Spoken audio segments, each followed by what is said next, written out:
Nita Mukesh Ambani cultural centre के उद्घाटन ceremony में 3 दिनों में भारत और विदेश के तमाम दिग्गज एक्टर, मॉडल, गीतकार और आध्यात्मिक गुरु पहुंचे और इस मौके को खास बनाया। आइए देखते हैं दिग्गज हस्तियों का NMACC को लेकर क्या कुछ कहना है।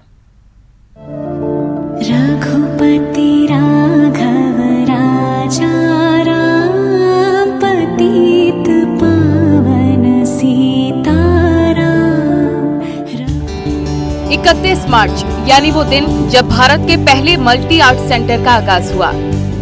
फिर रामनवमी के शुभ मौके पर विशेष पूजा पाठ के साथ कार्यक्रम को आगे बढ़ाया गया और तीसरे दिन यानी 2 अप्रैल को तमाम देसी विदेशी कलाकारों, आध्यात्मिक धर्मगुरुओं और कला प्रेमियों की मौजूदगी में कार्यक्रम का समापन हुआ। करीब 3 दिन तक चले इस कार्यक्रम में सिनेमा, क्रिकेट, संगीत से जुड़ी देश विदेश की तमाम हस्तियां शामिल हुईं। क्रिकेट के भगवान कहे जाने वाले सचिन तेंदुलकर भी कला प्रेमियों के लिए बने इस सेंटर के उद्घाटन समारोह के गवाह बने। फिल्मी दुनिया से वैसे तो लगभग सभी बड़ी हस्तियों ने नीता मुकेश अंबानी कल्चरल सेंटर के उद्घाटन समारोह के गवाह बने, लेकिन इनमें जो सबसे बड़ा नाम है वो रहे किंग खान यानी कि शाहरुख खान। सुनिए शाहरुख खान ने सांस्कृतिक केंद्र को लेकर क्या कुछ कहा। I just think, Neeta has spent so many years trying to get this. I think I'm wrong. I think 10, 12 years back we've been discussing this, and she's been talking to me. She showed me the blueprint. It was designed in a bigger way, differently. Now it's designed very differently, and it is such a spirit of passion here. It's such a journey of passion here, and someone who's followed art herself, and we all do follow art, but we don't create something which facilitates arts.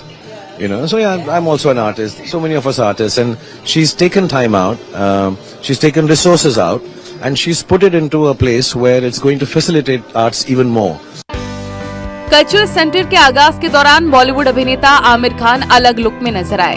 Nita Mukesh Ambani cultural centre को लेकर आमिर खान ने तारीफों के पुल बांधने से खुद को नहीं रोका और क्या कुछ आमिर खान ने कहा, सुनिए।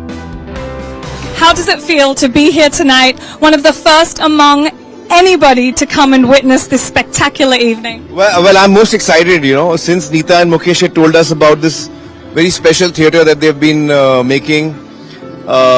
Since then, I've really been wanting to come and see it, and today's the first day, it's the opening night, and we're also looking forward to the play that they have produced and which Feroz has directed.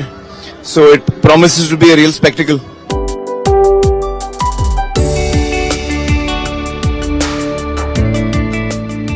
Nita Mukesh Ambani cultural centre की opening ceremony में ज्यादातर celebs अपने परिवार और बच्चों के साथ नजर आए। अभिनेत्री ऐश्वर्या राय बच्चन भी अपनी बेटी के साथ पहुंची। नीता मुकेश अंबानी कल्चरल सेंटर को लेकर क्या कुछ कहा, सुनिए। Neeta ji has always done tremendously well in that area, with kids, with her school, with constantly standing up for and propagating and celebrating India and Indian culture. So I think she's just taken that vision forward and even more gloriously and ready to do so much more. किसी जमाने में अपनी अदाओं से दुनिया को दीवाना बनाने वाली स्टार माधुरी दीक्षित भी कला केंद्र की कद्रदान नजर आई। अपनी अलग लुक को लेकर माधुरी जहां महफिल लूटती नजर आई, वहीं कला केंद्र की झलक ने उन्हें अपना दीवाना बना लिया। I thought, who better to do this? Today we'll see how Indian fashions and our designs and our textiles have, impacted on a very global platform.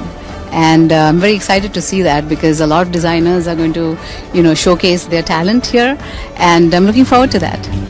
Film star Salman Khan भी ओपनिंग सेरेमनी में अपने अलग लुक में नजर आए, लेकिन सांस्कृतिक कला केंद्र की झलकियां देख सलमान खान भी कला केंद्र के दीवाने हो गए। एक्ट्रेस सोनम कपूर भी इस ऐतिहासिक मौके की गवाह बनी और कल्चरल सेंटर की ओपनिंग सेरेमनी में पहुंचकर अपनी मौजूदगी दर्ज करवाई। I've seen that it's at a world-class level, it's extraordinary, and it's so intrinsically Indian, but it's also just international. How do you think this will impact the cultural landscape of India? Well, honestly, I think anything to do with art and culture helps in every which way possible to just make, India better and brighter. And Nita Mukesh Ambani cultural centre की opening ceremony में पहुंचे राजस्थानी लोक गायक मामे खान अपने Rajasthani look में नजर आए। कल्चरल सेंटर सेरेमनी की मामे खान ने तारीफ की। अंबानी जो परिवार शुरू से आर्ट एंड कल्चर को मतलब इतना प्यार और देते हैं, उसके बाद में उन्होंने ये जो इतना बड़ा ये कल्चर सेंटर खोला है, जो मोस्टली यूरोप में since 99 I'm playing, abroad, I played like 50-60 countries, played at Lincoln Center, I played at Sydney Opera, but I will say this is gonna be, India में परफॉर्म करें। Nita Mukesh Ambani cultural centre की opening ceremony में सदगुरु जग्गी वासुदेव ने भी शिरकत की। Centre की दिव्यता और कला के सबसे बड़े केंद्र को लेकर सदगुरु जग्गी वासुदेव भी अभिभूत नजर आए। India is so rich in arts, music and various cultural aspects, but I think bogged down by a certain level of economic depravity. We've been stuck, but now it's economic situation is an upsurge, so arts and music are coming up. So a center like this in Mumbai is a real boon. Bharat में अध्यात्म को नई पहचान दिलाने वाले स्वामी गौर गोपाल दास भी cultural centre की opening ceremony के गवाह बने। उनका मानना है कि नीता मुकेश अंबानी कल्चरल सेंटर भारत की कला और संस्कृति को विश्व स्तर पर नई पहचान दिलाएगा।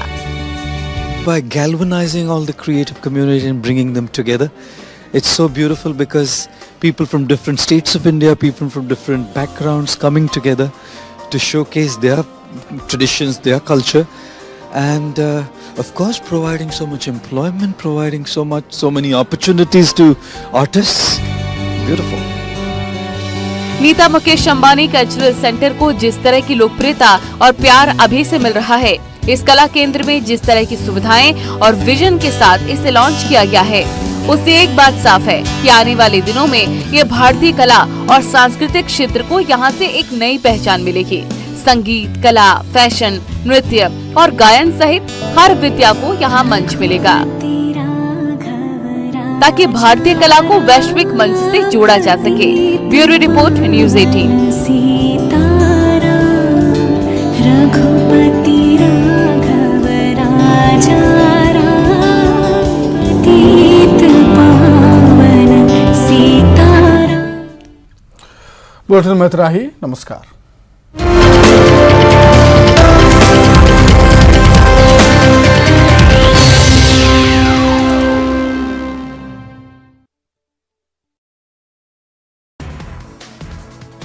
बीजेपी के अरविंद केजरीवाल पर निशाना सुधांशु त्रिवेदी ने शराब घोटाला मामले के लिए बताया था जिम्मेदार। बोले सिसोदिया